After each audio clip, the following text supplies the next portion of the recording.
जो मनुष्य काम और भोगों के रस को जानता है, उनका अनुभवी है, उसके लिए अब्रह्मचर्य त्याग कर ब्रह्मचर्य के महाव्रत को धारण करना अत्यंत दुष्कर है। निग्रंथ मुनि अब्रह्मचर्य अर्थात मैथुन संसर्ग का त्याग करते हैं, क्योंकि ये अधर्म का मूल ही नहीं अपितु बड़े से बड़े दोषों का भी स्थान है। जो मनुष्य अपना चित्त शुद्ध करने, स्वरूप की खोज करने के लिए तत्पर है, उसके लिए देह का श्रृंगार, स्त्रियों का संसर्ग और स्वादिष्ट तथा पौष्टिक भोजन, दूध, मलाई, घी, मक्खन, विविध मिठाइयाँ आदि का सेवन विष जैसा है।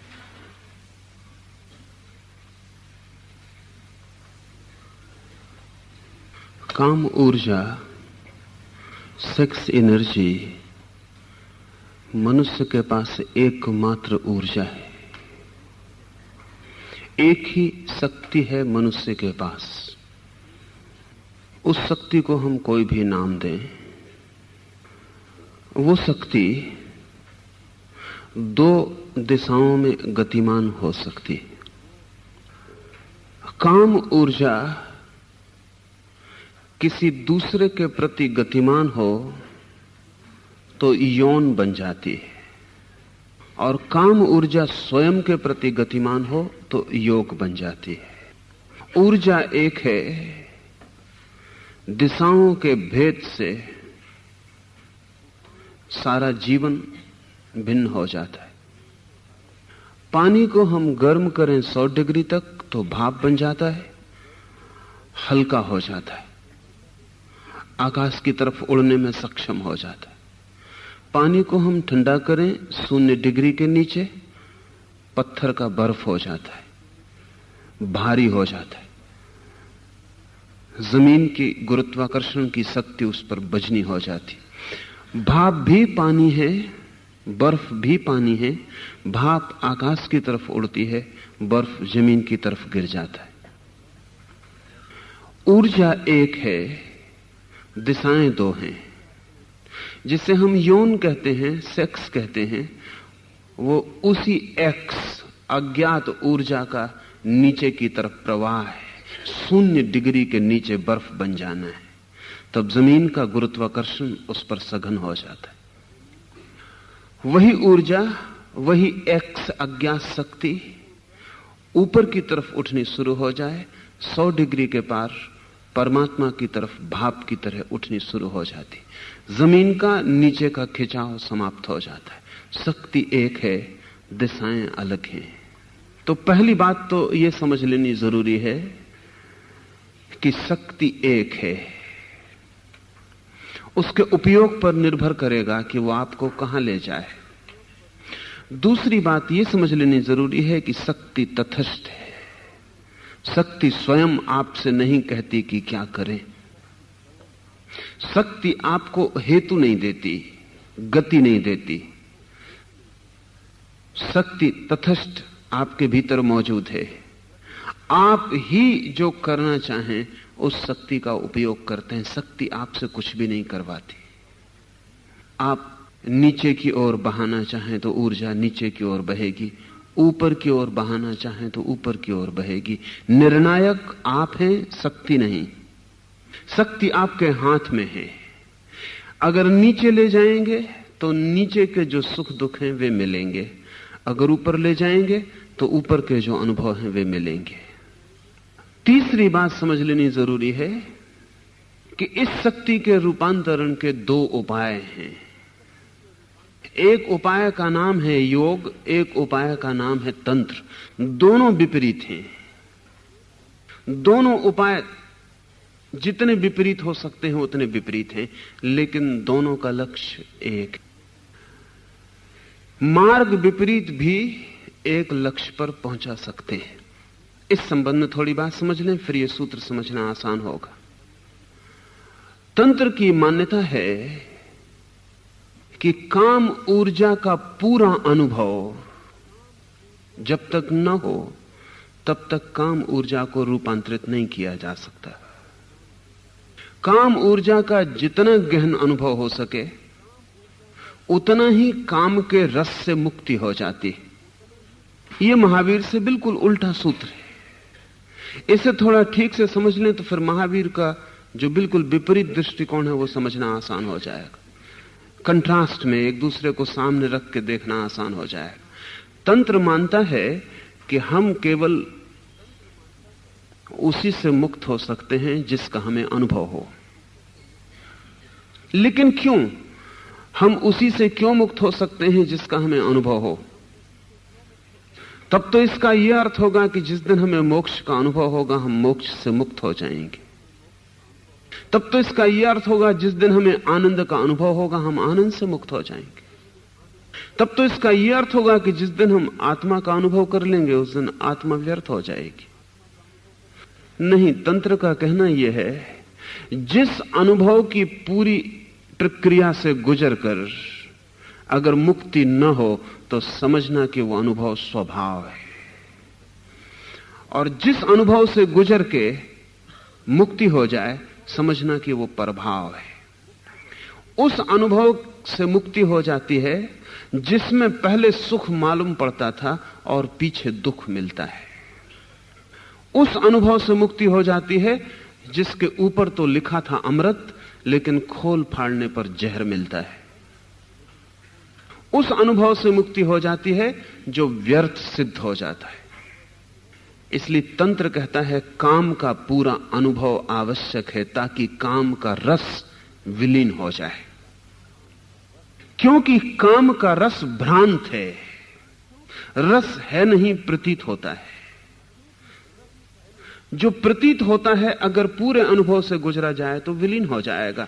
रात के अंधेरे में मुझे एक रस्सी सांप मालूम पड़ती है, उस समय कितना ही भागूं वो मेरे लिए रस्सी न हो पाएगी, सांप ही बनी रहेगी। तंत्र कहता है निकट जाऊं, प्रकाश को जला लूं, देख लूं, जान लूं, अनुभव में आ जाए कि रस्सी है सांप नहीं है तो भय विलीन हो जाएगा। काम वासना मालूम होती है स्वर्ग है, मालूम होता है काम वासना में गहरा आनंद है। अगर वस्तुतः आनंद है तो तंत्र कहता है छोड़ना पागलपन है। अगर वस्तुतः आनंद नहीं है तो अनुभव से गुजर के जान लेना जरूरी है कि रस्सी रस्सी है, सांप नहीं है।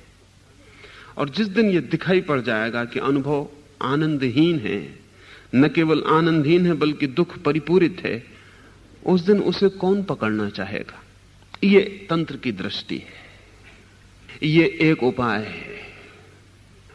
दूसरा एक उपाय है जो महावीर की दृष्टि है, जो योग की दृष्टि है, और ये दोनों बिल्कुल विपरीत हैं, पोलर अपोजिट्स हैं।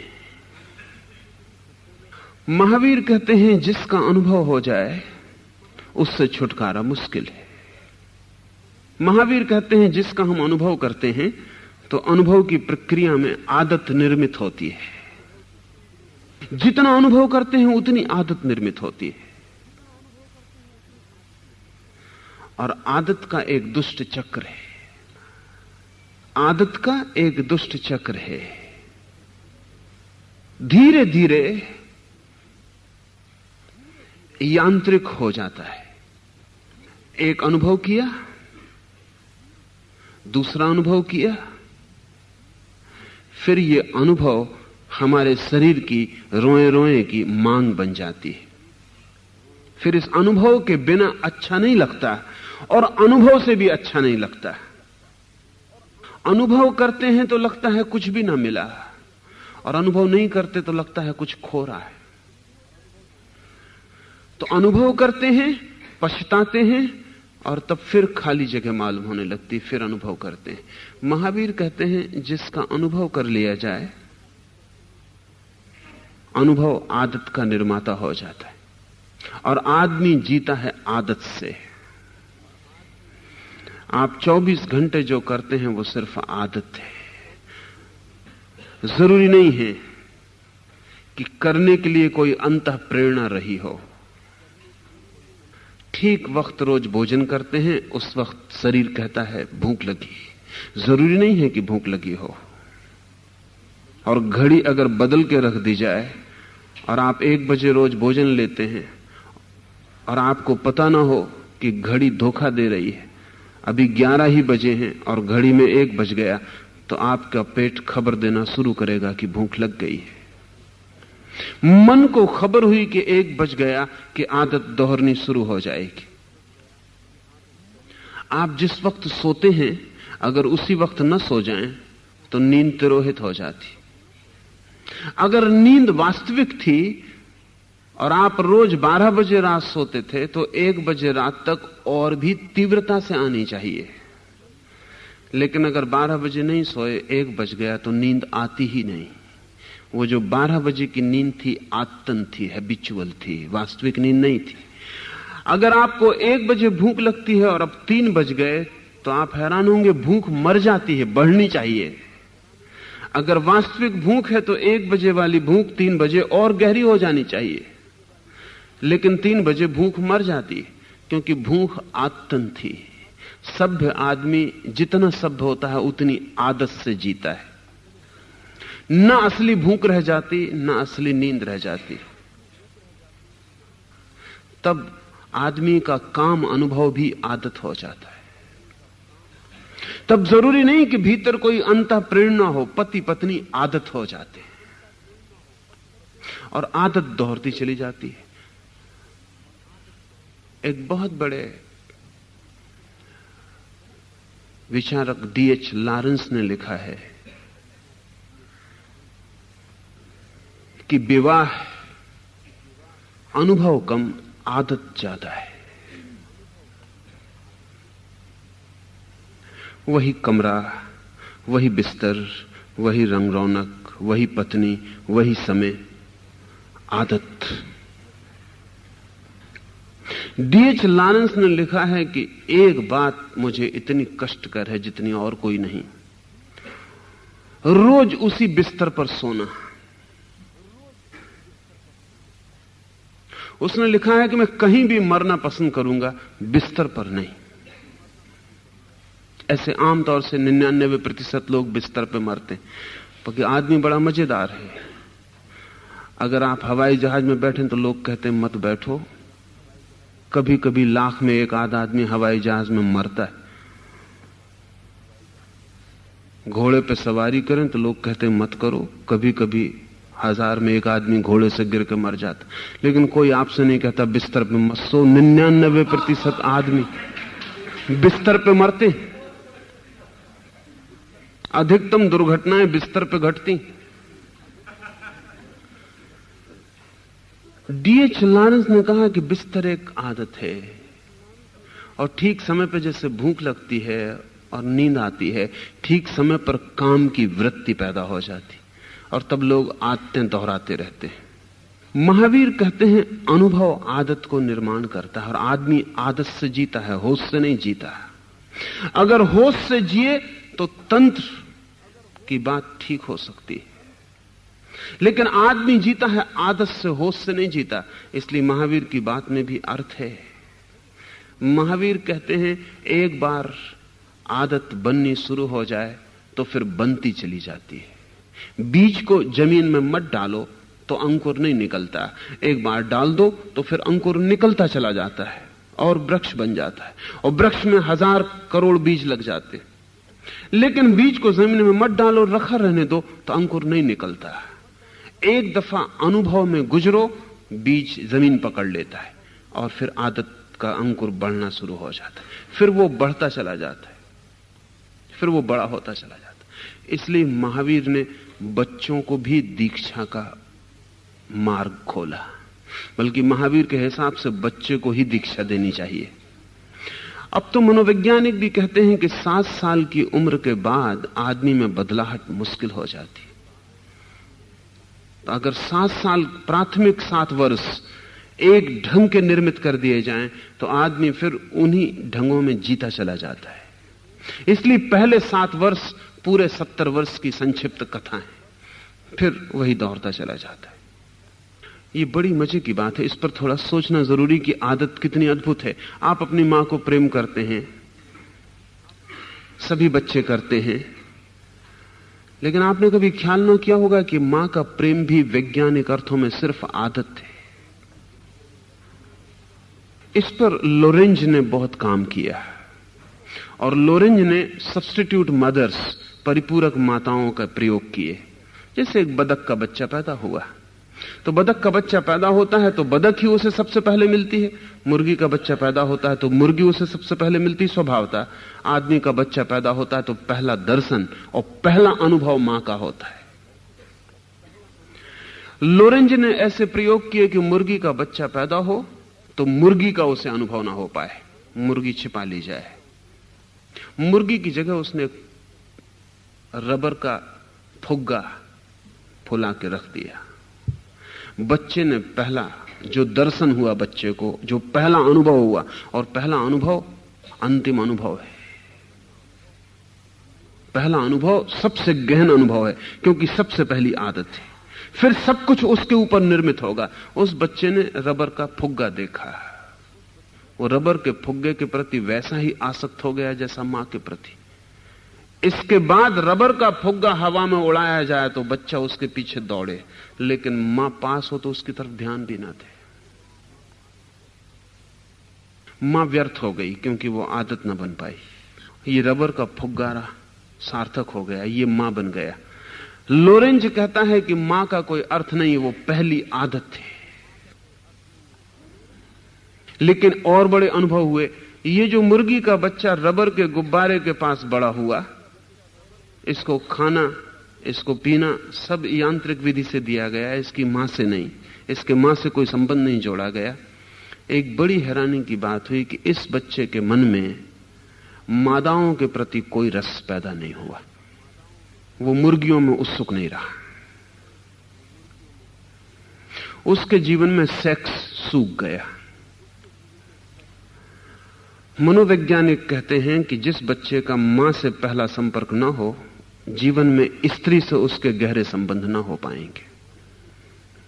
मां ही पहली आदत है और इसलिए हर आदमी अपनी पत्नी में मां को खोजता रहता है।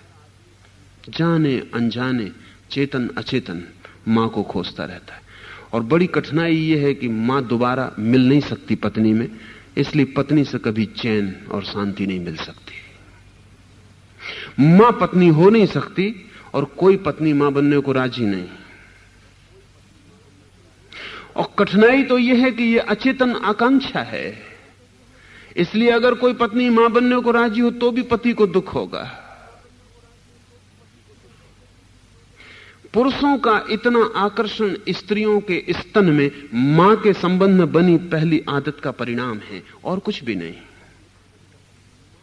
मां से पहली आदत बनी, दूसरी आदत स्तन से बनी।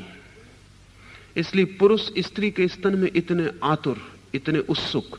चित्रकार, मूर्तिकार, फिल्में, वो सब स्त्री के स्तन के आसपास निर्मित होती चली जाती हैं। कहानियां, कविताएं, रोमांस, वो सब स्त्री के स्तन के आसपास निर्मित होता चला जाता है। उससे कुछ और पता नहीं चलता, सिर्फ इतना ही पता चलता है जैसा मुर्गी रबर के गुब्बारे के पास आसक्त हो गई, बच्चा स्तन के प्रति आसक्त हो गया। और बूढ़ा भी मुक्त नहीं हो पाता उस आदत से।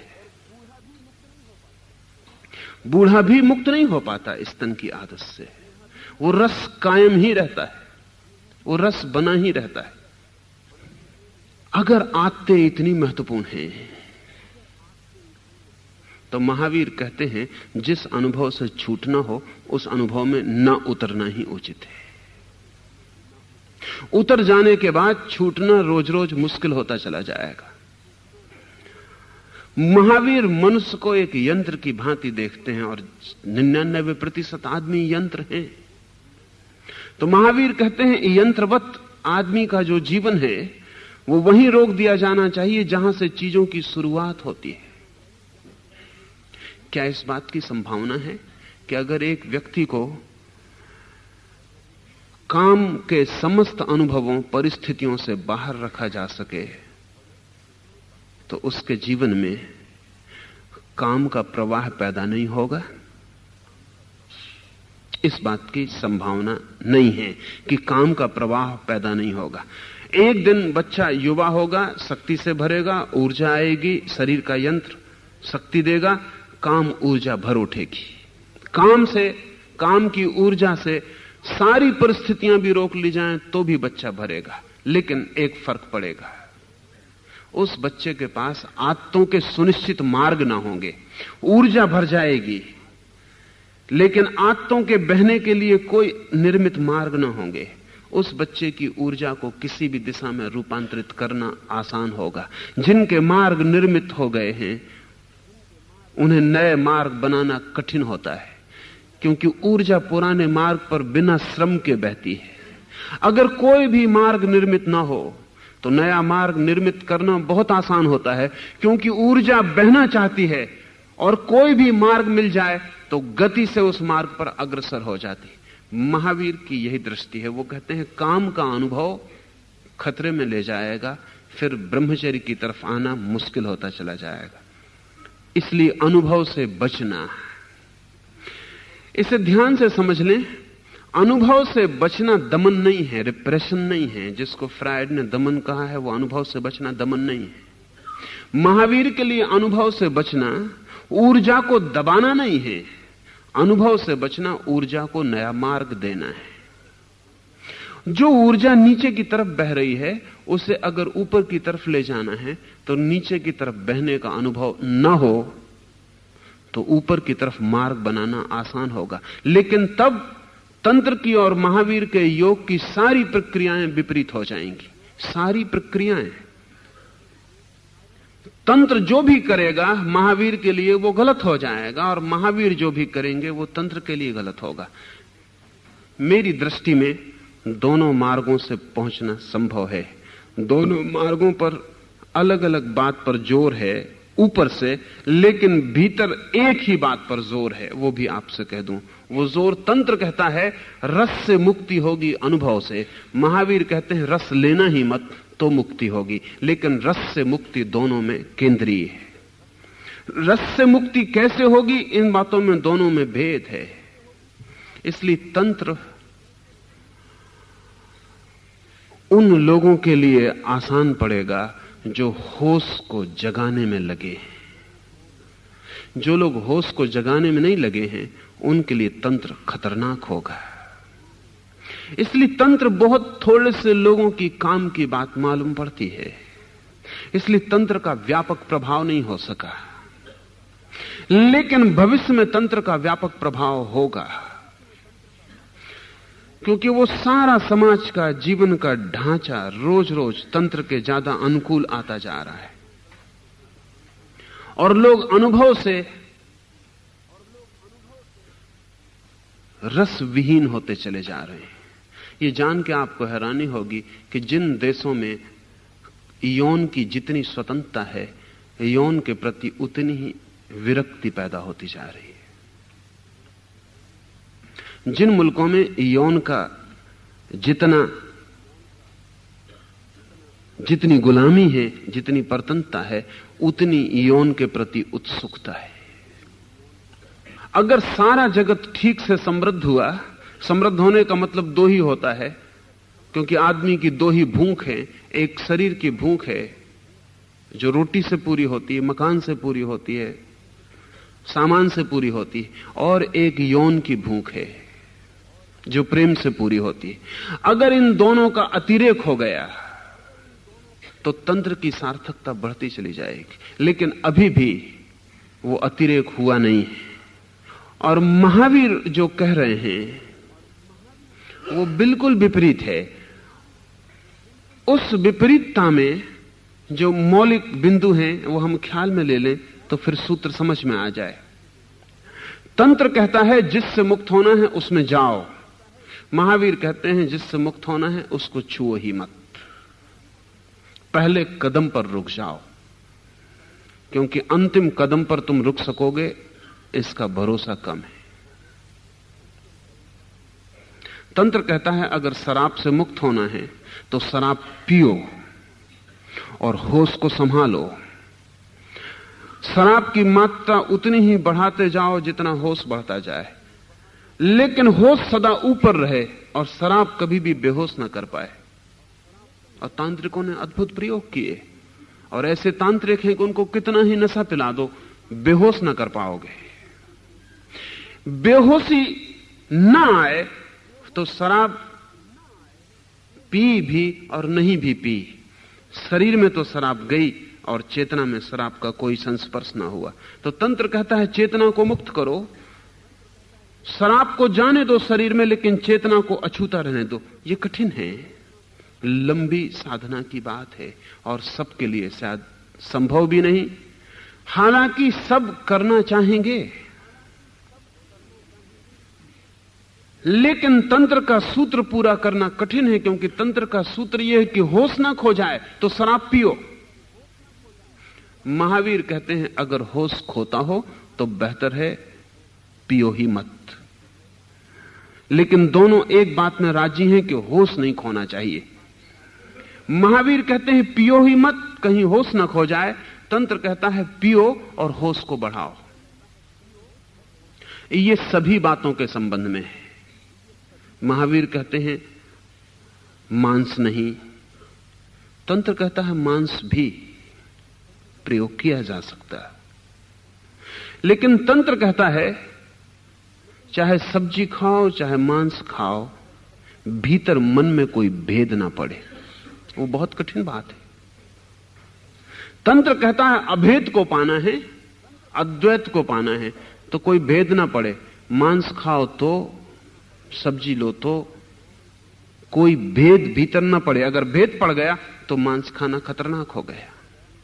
अगर भेद ना पड़े भीतर, कोई जहर भी पियो या अमृत भी, भीतर कोई भेद ना पड़े, भीतर अनासक्त मन बना रहे, दोनों बराबर मालूम पड़े, तो तंत्र कहता है फिर मांसाहार मांसाहार नहीं। महावीर कहते हैं ये कठिन है कि भेद ना पड़े। जिनके जीवन में हर चीज में भेद है, वो कितने ही कहें कि सोना हमारे लिए मिट्टी है, फिर भी सोना सोना है और मिट्टी मिट्टी है। जिनके जीवन में हर चीज में भेद है, जो इंच भर बिना भेद के नहीं चलते, वो मदिरा और मांस लेकर पानी जैसा पी जाएंगे, इसकी आशा करनी कठिन है। तो महावीर कहते हैं जहां से गिर जाने का डर हो वहां गति मत करो। इसलिए पूरी प्रक्रिया का रूप बदल जाएगा।